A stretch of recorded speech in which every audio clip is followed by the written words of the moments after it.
بسم اللہ الرحمن الرحیم۔ یہ سورۃ فاتحہ کا جز ہے یا نہیں،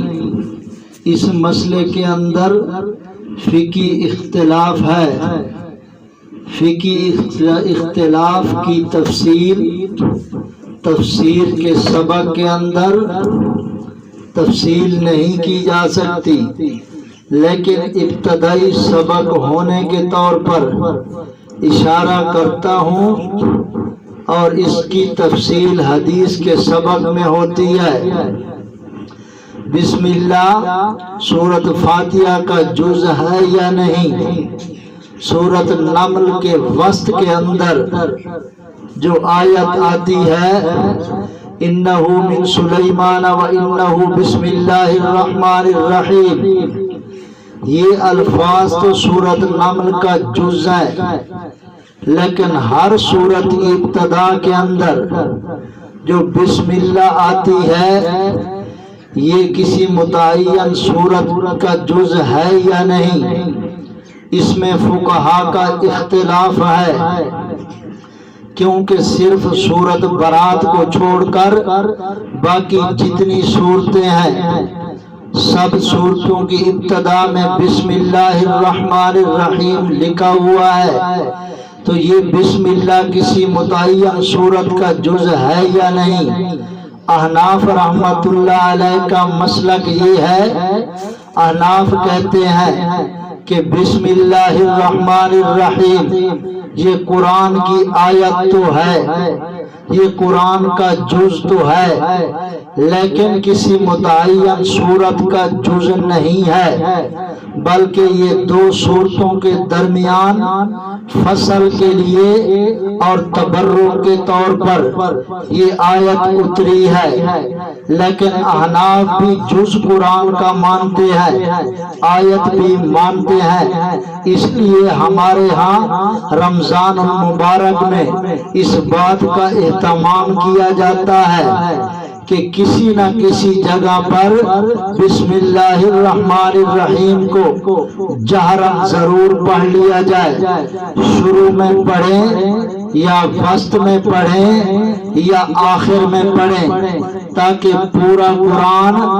جہرن پڑھنے کا مصداق متحقق ہو جائے۔ اگر ہم نے کہیں بھی بسم اللہ کو جہرن نہیں پڑھا تو اس کا مطلب یہ ہے کہ ہم نے قرآن کی ایک آیت چھوڑ دی ہے۔ احناف کے نزدیک بھی یہ آیت تو ہے، جز ہے، جب آیت من القرآن ہونے کی بنا پر ہم اس کو کسی جگہ پڑھ لیں گے تو پورا قرآن مکمل ہو جائے گا۔ اگر ہم نے اس کو چھوڑ دیا تو ایسا سمجھا جائے گا کہ ایک آیت ہم نے چھوڑ دی۔ باقی بعض قراء کے نزدیک اور بعض فقہا کے نزدیک ہر سورت کی ابتدا میں جو بسم اللہ الرحمن الرحیم لکھی ہوئی ہے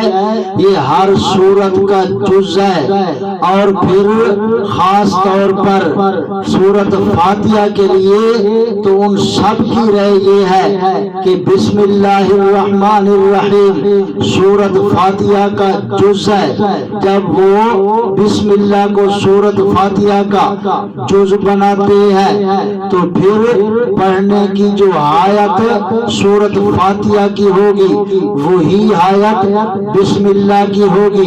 یعنی اگر فاتحہ کو جہرن پڑھیں گے تو بسم اللہ کو جہرن پڑھیں گے، فاتحہ کو سرن پڑھیں گے تو بسم اللہ کو سرن پڑھیں گے، کیونکہ بسم اللہ فاتحہ کا جز بن گیا تو سر اور جہر کے اعتبار سے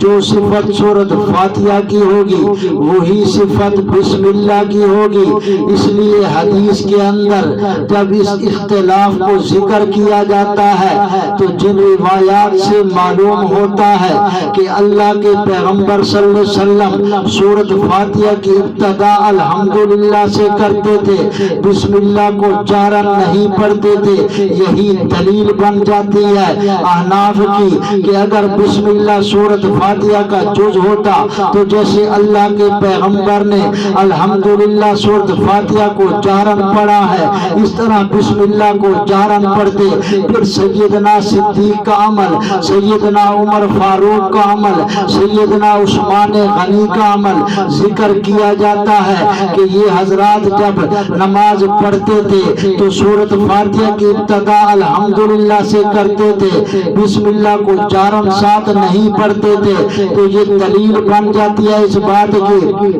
کہ بسم اللہ سورۃ فاتحہ کا جز نہیں ہے، اگر جز ہوتی تو جیسے ان حضرات نے الحمدللہ کو جہرن پڑھا تھا، بسم اللہ کو جہرن پڑھتے، اس لیے جن حضرات کے نزدیک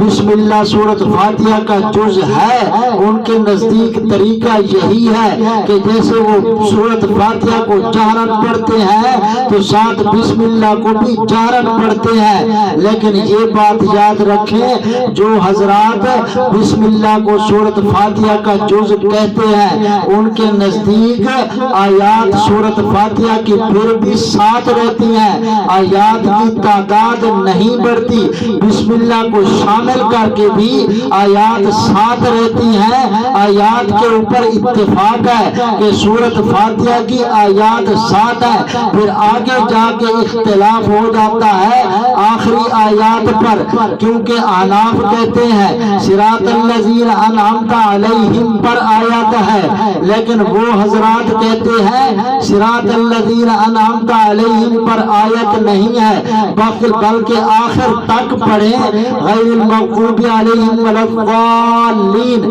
یہاں پر آیت ہے۔ تو پھر گویا کہ آخر میں اختلاف ہوتا ہے، آیات ہمارے نزدیک غیر المغضوب علیہم ولا الضالین پر آیت ہے، اور اس سے پہلے صراط الذین انعمت علیہم پر آیت ہے، لیکن وہ حضرات اس کو ایک آیت قرار دیتے ہیں۔ تو اس بات کے اوپر تو اتفاق ہو گیا کہ سورۃ فاتحہ کی آیات ساتھ ہیں، آگے پھر بسم اللہ کو ساتھ شامل کر کے ساتھ ہیں یا بسم اللہ کے بغیر ساتھ ہیں، اس میں فقہا کا اختلاف ہے جو میں نے عرض کر دیا۔